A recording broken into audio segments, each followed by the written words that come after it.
Welcome to the Priority of Connection track. In this track, we follow up our conversation about parenting and the importance of remaining connected with our children. In the following sessions, you will get to hear from Brittney Serple and Sheri Silk, a mother-daughter team who really have learned to live this out. This message is the message of their lives together and with others.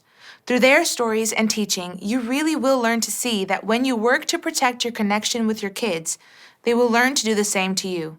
Let's jump in. Thank you so much for joining us. I just wanted to let you know that I'll be having my mom with us this next session as we talk about the priority of connection. And really, it's a great honor for me to have her with me because I love her dearly. So, Mom, thank you so much for joining us. Thanks for having me. So good to be here. You look beautiful. As do you. So this is going to be fun. It's going to be fun, yes. We've been actually teaching this message a few times together, and it's something we just really enjoy, so it's great for me to be here. And it's going to be fun for me because I was raised a certain way, and I brought that into my marriage and my kids, and then we kind of changed our parenting style and raised up all you guys, and then now you have, of course, kids, lots of them, and a dog. And it's been fun talking about multiple generations of using the same tools. What I love about us is that we're not perfect. No. Not by a long shot. And that's not necessarily the goal either. Is right. Really we're going after a connection. And, you know, you say you had different tools, but what I love is that you and Dad went after something when you saw that those were not necessarily the best tools to have. And you changed a lot. And because of that, I like being a mom. I feel really confident and really just equipped because of that. And so, again, I think it's safe to say that I'm not perfect, you're not perfect, but, you know. That's not the goal. It's not the goal. And if it is, we're in trouble. Definitely. Every mom out there's like, oh, good. Every parent. Yeah. No, really, it's not the goal. But I look at our relationship now, and I'm just so thankful that you guys made that decision to keep going and to pursue our hearts, and it's made a huge difference. I remember when your dad, who was a social worker, brought home sort of some new parenting techniques, and I thought, I don't know what you're doing over there, but I cannot do this. This is like so awkward. It felt hard, and I felt like I had to change my personality. So it was helpful to just bring in one thing at a time. So Dad tells a story about relationships being like a kite string. Mm-hmm. So when a kite is blowing in the wind, that's kind of the teenage years. That's later on in life. And if you've really frayed that relationship, if you chewed on it and tore it up, then when those storms come, that string is really damaged. And so we want to really work on that relationship. And that's why priority of connection is so important to us. Totally. And I think about really the priority of connection and that kite string illustration is if you were to take a little one out and give them a kite, it's usually only trailing behind them by a few feet, right? Yeah. And so if it falls, it's not super damaging. The kite, you can still use it. But as they grow and get older and older, that kite gets further and further away from the person holding, you know, the end of the string. And it really just is that demonstration of how your relationship's growing. You know, at first you stay close and you're helping them, you know, learn how to put their shoes on. And then next thing you know, you're teaching them how to drive, which I remember doing that with you. So It's just really a beautiful illustration of how your relationship changes and grows and more freedom comes as age happens. One of the things that we're going to talk about is why is connection so important and keeping the end in mind is as a parent, and, you know, I've got toddlers, elementary and middle school, I just think about with my little toddler, one of the most important things that I want him to know and the girls, even when they were little, what I wanted them to capture and learn from me is that I am going to be a safe place for them and that I'm going to love them no matter, you know, if they spill all of their cereal across, not just from the table to the floor, but into the kitchen, you know, or catapulted through the room. You know, those little messes that they're going to learn from me that I'm going to always love them and I'm going to be there and, you know, I'm a safe place. And more than that, I think as I watch, you know, Delaney is in middle school, which is crazy, but I think about her being faced with different choices than maybe Adeline, who's in elementary. And I really want to do a good job of making sure I teach my kids that I'm there even though they make a mistake. And I'm going to love them, and I'm going to protect that connection. So that's what I think about of why is it so crucial that I'm protecting that connection, is because I want them to teach them as they grow. You know, as they're little, I'm teaching them that if you spill your milk, mommy's not going to spank you. Mommy's not going to freak out that I'm a safe place. And then as they get older, when Delaney has her first little boyfriend crush or something like that, that she feels safe enough to talk to me about it, you know, that I'm there. You know, maybe she didn't turn in her homework or something like that. I want to make sure that she knows that I'm going to be a support to her and still be with her during those mistakes, you know. But I don't have a teenager just yet, so. It's coming. It is coming. I mean, yes. You got to be our test child number one, we called you, and you're just learning so much on your first one. But those teenagers can be just, you know, full of stress, hormones, and all kinds of stuff going on. So that kite string, that grabbing onto that relationship, that's why we're talking about connection. It is the most important thing. We're going to hound that over and over, and we're just going to hammer that. We didn't actually start changing our parenting style till you were probably 6 or 7, and so it took us a while to get it. And so the tools I had were not working. They were yelling, things I learned in my home, yelling, screaming, spanking was a threat constantly. We'll talk about that later. But you and I entered your preteen and teen years with sort of new skills. So I'm just trying to encourage people. Yeah. You don't have to, you can start at any moment, Totally. at any time. You can start if it's just your grandkids. You don't have to say, it's too late for me. It actually works on just people, not People just. in general. Yeah, exactly. Yeah. So just encourage you that the teen years are hard, but get ready. I just think about, you know, my teenage years, and, you know, we did have a little bit to get through. Just remembering my brothers, like, I'm like, you guys had it much easier. You had some refined parents by then, you know. Yeah. But that whole connection piece really is pretty crucial. You really want to think about the end game. We'll be talking about that pretty often. And that's really the way you rise up above what you're dealing with right now, is you think, oh, down the road, I'm going to need this. I'm going to need this relationship intact. So that's keeping that in mind. I have a young friend, her name's Christiana Moss, and she wrote a poem, and the poem's called I Am a Woman. And this poem, this little excerpt from the poem I'm going to read, really shares about how you keep the end game and keep the end in mind. So the part of the poem reads like this. I dined with the greats of God's army. I made their meals and tied their shoes. Today I walked with greatness, and when they were tired, I carried them. I have poured myself out for the cause today. Today I was a barrier between evil and innocence. I was the gatekeeper, watching over the hope of mankind, and no intruder trespassed. There is not an hour of the day or night that I turn from my post. The fiercest of my love is unmatched on the earth. She's writing this poem about being a mom, and she's saying, I may be handing out crackers and wiping noses, but I am raising up the greatness for mankind for later. And that's keeping that end game in mind. It's such a beautiful reminder for me. Like, I dined with greats, because you don't know. I mean, we're going to be biased, yes, because I think my kids are the best kids in the world, and they're capable of being the next president if they want.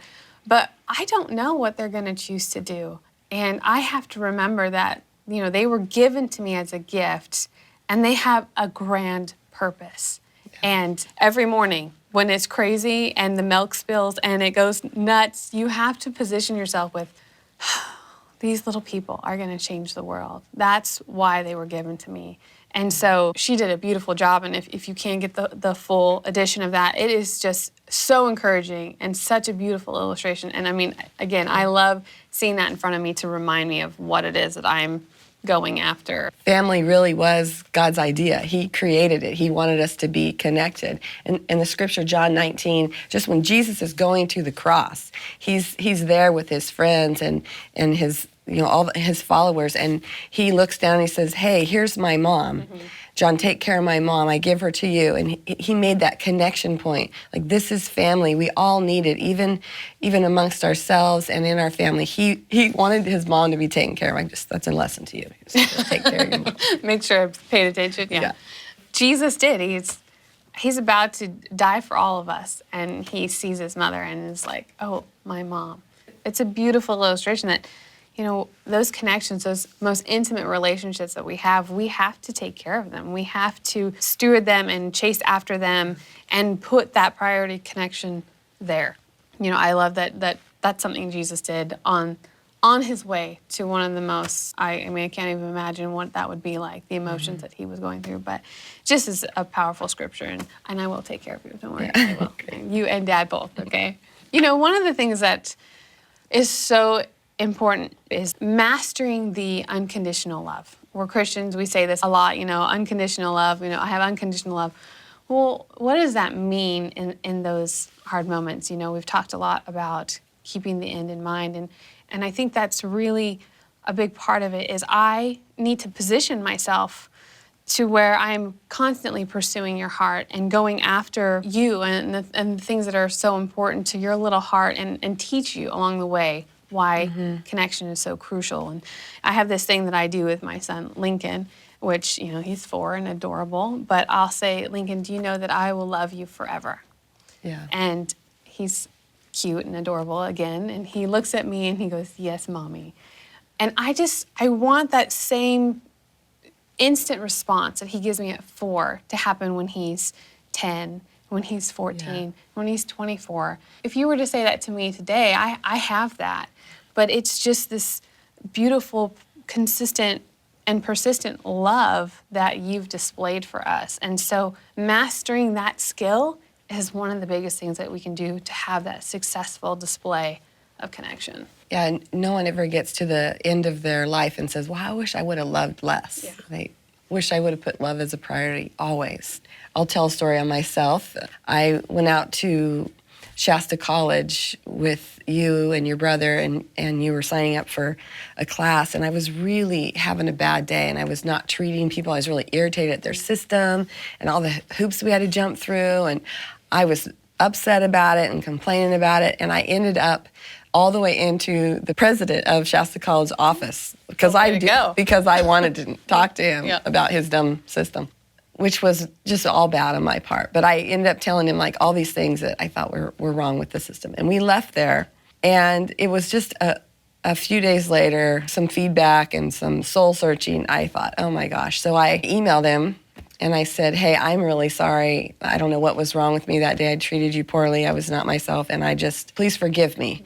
And he wrote me right back and said, it's interesting that you wrote to me because the day after that happened, your daughter came in and told me that the person that I had met, her mother, was not who she knew her mother to be. You covered me and you stepped up and mistakes happen and we're gonna make them. And it was just a great picture of you valued connection. You knew I was probably going to have to work with that community again, and even if I wasn't ready to clean up the mess, you were like, I'll help. And so that moment where you took care of my heart was so amazing to me.